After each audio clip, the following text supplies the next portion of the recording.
Item ಯಾವುದೇ ಇರಲಿ try ಮಾಡಿ ಆಚಿ ಚಿಕನ್ ಮಸಾಲಾ. ರಾಜ್ಯ ರಾಜಕಾರಣದಲ್ಲಿ ಕುತೂಹಲ ಮೂಡಿಸಿರುವ ಬಹುನಿರೀಕ್ಷಿತ ಸಚಿವ ಸಂಪುಟ ವಿಸ್ತರಣೆ ಮುಂಬರುವಂತಹ ಜುಲೈ 10ರಂದು ನಡೆಯುವ ಸಾಧ್ಯತೆ ಇದ್ದು ತಂತ್ರಗಾರಿಕೆ ಹಾಗೂ ಸಚಿವ ಸ್ಥಾನಕ್ಕಾಗಿ ಲಾಬಿ ಈಗಾಗಲೇ ಶುರುವಾಗಿದೆ. ಜುಲೈ 14ರಿಂದ ಆಷಾಢ ಮಾಸ ಆರಂಭವಾಗಿ ಆಗಸ್ಟ್ 12ರವರೆಗೆ ಇರುತ್ತೆ. ಹೀಗಾಗಿ ಈ ಶುಭ ಮುಹೂರ್ತದ ಒಳಗಾಗಿಯೇ ಸಂಪುಟ ಭರ್ತಿ ಮಾಡೋದಕ್ಕೆ ಹೈಕಮಾಂಡ್ ಹಾಗೂ ರಾಜ್ಯ ನಾಯಕರು ಸಜ್ಜಾಗಿದ್ದಾರೆ. ರಾಜ್ಯದಲ್ಲಿ ಪ್ರಸ್ತುತ ಈ SIR ನಡೀತಾ ಇದ್ದು BLOಗಳು ಈ ತಿಂಗಳ ಅಂತ್ಯದವರೆಗೆ ಮನೆ ಮನೆಗೆ ಭೇಟಿಯನ್ನು ನೀಡಲಿದ್ದಾರೆ. ಇದೇ ಕಾರಣಕ್ಕಾಗಿ ವಿಧಾನ ಮಂಡಲದ ಅಧಿವೇಶನವನ್ನು ಸದ್ಯ ಪೋಸ್ಟ್ಪೋನ್ ಮಾಡಲಾಗಿದೆ.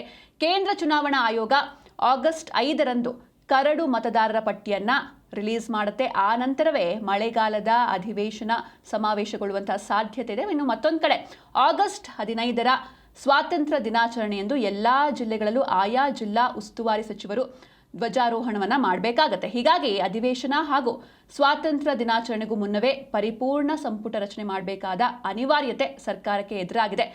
ಸಂಪುಟ ವಿಸ್ತರಣೆಯ ಸುಳಿವು ಸಿಗ್ತಾ ಇದ್ದಂತೆ ಆಕಾಂಕ್ಷಿಗಳು ಹಿರಿಯ ನಾಯಕರ ಬೆನ್ನಿಗೆ ಬಿದ್ದಿದ್ದಾರೆ. ನಿನ್ನೆ ಸಚಿವ ಸ್ಥಾನದ ಪ್ರಬಲ ಆಕಾಂಕ್ಷಿಗಳಾಗಿರುವ ಶಾಸಕರಾದ PM ಅಶೋಕ್ ಜೊತೆಗೆ AS ಪೊನ್ನಣ್ಣ, KN ರಾಜಣ್ಣ ಹಾಗೂ MR ಸೀತಾರಾಮ್ ಮತ್ತಿತರರು ಮಾಜಿ ಮುಖ್ಯಮಂತ್ರಿ ಸಿದ್ದರಾಮಯ್ಯ ಅವರನ್ನ ಖುದ್ದಾಗಿ ಭೇಟಿ ಮಾಡಿ ತಮ್ಮ ಪರವಾಗಿ ಒತ್ತಡವನ್ನು ಹೇರಿದ್ದಾರೆ. ಇತ್ತ ಮುಖ್ಯಮಂತ್ರಿ DK ಶಿವಕುಮಾರ್ ಅವರು ಬೆಂಗಳೂರಲ್ಲಿಯೇ AICC ಅಧ್ಯಕ್ಷ ಮಲ್ಲಿಕಾರ್ಜುನ್ ಖರ್ಗೆ ಅವರನ್ನ ಭೇಟಿ ಮಾಡಿ ಸಂಪುಟ ರಚನೆಯ ಸೂತ್ರಗಳ ಕುರಿತು ಪ್ರಾಥಮಿಕ ಸುತ್ತಿನ ಮಾತುಕತೆಯನ್ನು ನಡೆಸಿದ್ದಾರೆ.